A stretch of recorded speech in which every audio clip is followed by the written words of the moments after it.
Hello people and welcome to another Planetside 2 video. Hope you're doing good. My name is MattiAce and here is some more air-to-air combat. When you're trying to follow another ESF like this, you need to know how to turn as quickly as possible with your ESF and whatever setup you have with it. Some people have specific key bindings for turning and rolling. I don't. I have a big mouse pad, and even though I'm able to turn quite quickly, I don't have a very high mouse sensitivity.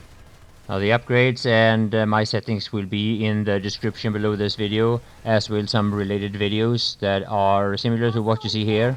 Lately I've been trying to focus at being able to stay within combat, and even though I'm dogfighting, I don't want to have to leave the hot zone, so to speak. This is kind of the opposite of what a lot of other pilots will do. But this also means that you need to know when to move out and when not to keep following some ESF that, in this case, I think they were trying to lure me into anti-air. There are a couple of organized outfits present here, and Crimson Bluff Tower is currently held by the Vanu. There are 2 stationary anti-air turrets at that location, and as far as I can tell, there are a few maxes as well, and possibly also some sky guards. It's very easy to overextend as you're chasing another ESF. And what a lot of people will do, me included, is hold fire until the ESF is close enough to shoot it down without it having a chance to escape. Now a lot of people would prefer to have the extra afterburner fuel instead of the rocket pods because you can much easier escape should you have to. It's also easier to get closer to your opponent in a chase, but I prefer the rocket pods because of its multi-role. I guess it also makes it easier to ram people if you have more speed. Oh, his name was the Lamer. No surprise. For whatever reason, I've always found it to be easier to use the photon pods in air-to-air combat than it is to use the rocket pods of the Reaver and the Mosquito. I really don't know why that is. Beautiful. Oh, and the reverse maneuver. What a surprise. Yeah. Oh, there's a sky guard here at Glacier also. Kill it, Waffe, kill it. What? Oh, he's going low. Oh, nice! Oh, Waffe! Are you... Waffe? Oh, look at your maneuvering like a boss around here, huh? Yeah. Oh, but below there is a... Enemy Sunderer in the area! Fuck anti-air. Visual on hostile Sunderer! Get behind cover. Get behind cover. Go down and repair. Oh wait, there's a Reaver here.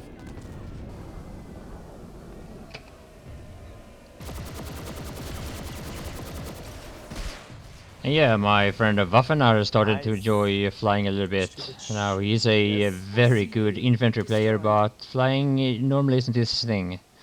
And I know that these examples using the photon pods here wasn't the best and most interesting maybe, but even though I am struggling quite a bit with my sight gameplay, using the photon pods in dogfights is something I find to be very effective. Just remember that in most dogfights you are better off using your nose gun. And I gotta admit that I normally just use the rocket pods in dogfights when I'm pretty sure that I am going to win that engagement. Here is another example of why I choose my multi-role. Taking out an ESF quickly like that, and here I take a very big risk. Normally I wouldn't do this, I don't know why I did this time, but I'm flying over a big group of tanks and I go for the weakened one, quickly dive down, kill it, and then I get away as fast as I can and not to take damage from that Skyguard or any other possible anti-air.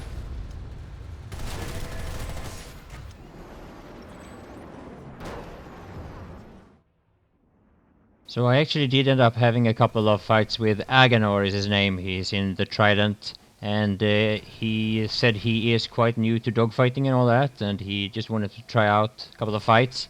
Unfortunately, the 2 first fights when I beat him, it was unfair to my advantage. I got the better engagement. The 3rd time he was able to sneak up on me. He's using stealth, and I also took a lot of damage from another ESF that I was unable to even see. After that we decided that let's have at least one true 1 versus 1, and you'll see that one in the end of the video. Here I am mostly focusing at managing my squad. Spawn beacon is up. It's not at a perfect position, but it's decent. And I was unable to catch the whole fight here because I'm not consistently recording. I don't have enough hard drive space. And normally I don't want to start recording while in combat, even though I did it here, because it forces my hands away from the controls, which I need in order to play the game. And this is why it's in many of my dogfights you see me starting off having the upper hand, because that's when I know that, okay, time to record, there's an ESF here. And if another ESF sneaks up on me and I'm not recording, I don't know that until I take fire.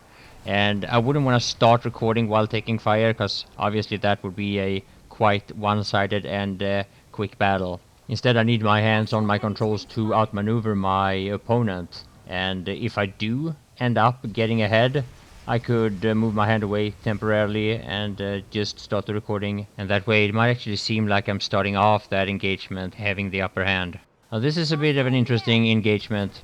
I missed the leading in the beginning here cause this pilot was using the afterburner in the beginning here and had more speed than I calculated for. Now this is actually Jellyfish, and he is one of the better air-to-air sight pilots on Cobalt.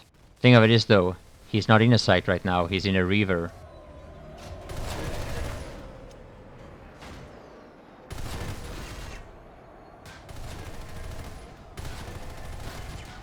User joined your channel. We've been flying together and against each other's, and he is a completely different pilot when he is in a sight.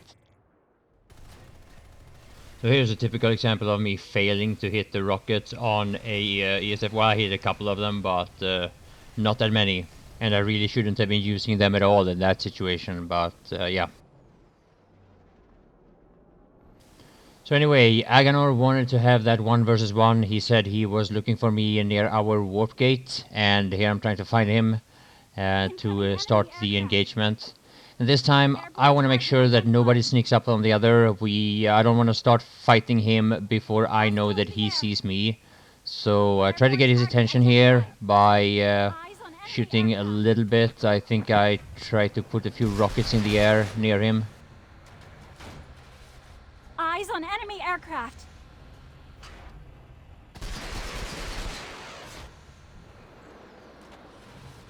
Hostile in the air.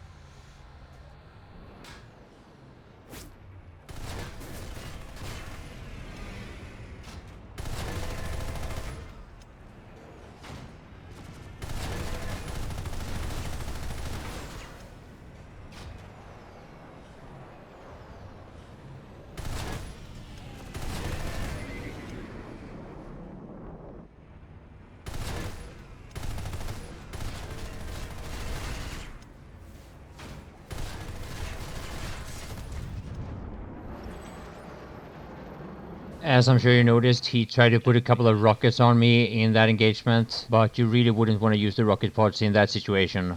Here, yeah, sure, why not? And I'm going to show you another example where it can be useful. And this is going to be the last engagement in this video. I hope you enjoyed it. I hope you found it to be at least to some degree helpful.